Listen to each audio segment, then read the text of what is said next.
Assalamu alaikum rahmatullohi va barakatuh. Mo'min musulmonlar. Alhamdulillah. Şu sadaqa deb Toshkentdagi akalarimiz açtı. Maşallah, Allah razı olsun.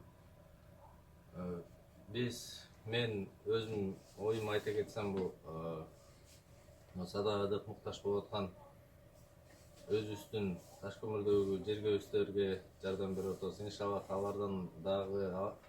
алардан да сырткары дагы колдон келген мүмкүнчүлүк болуп калса баардык мусулмандарга жардам берген аракет кылайлы. İnşallah. Бул деген өз үстүн бул патриотизм деген сезимди ойготуп, бири-бирибизге пайдагер карабайлы деген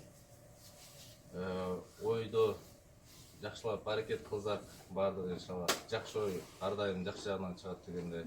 Биз да аракет кылып атабыз. Каякта жүрбөсөк дагы баардыгыбыз аракет кылайлы.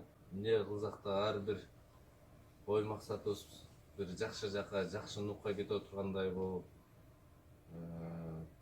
кичине болсо да садага кылсак, бир кичине бир жерине болсо да жардам берип калса, машалла, Алла разы болсо, алхамдулилля, баардыгы жакшы.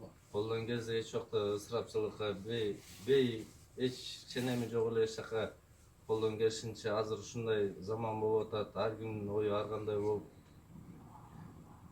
элементарный жана 100 сом, 200 сом деген акчаны жөн эле көзгө көрүнбөй эле жок кылып койгондор бар. Ненужный жак эле акчасын жок кылып, жанагы жөн эле мындай суу сабат базат эле жөн эле суу алып ичип коет, же жөн эле ошо бир 30 сомдук сууну ичип суусуну андырса болот, и ошол эле 100-200 сомдук жанагындай сокто алат же коланы алат, экөөнүн айырмасы жок. Ичсең ошо суусуну алат. Андан көрө ошо 100 сом болсо да эконом кылып туруп садагага сооптуу ишке жумшайлы колдон келсе. Ошол биздин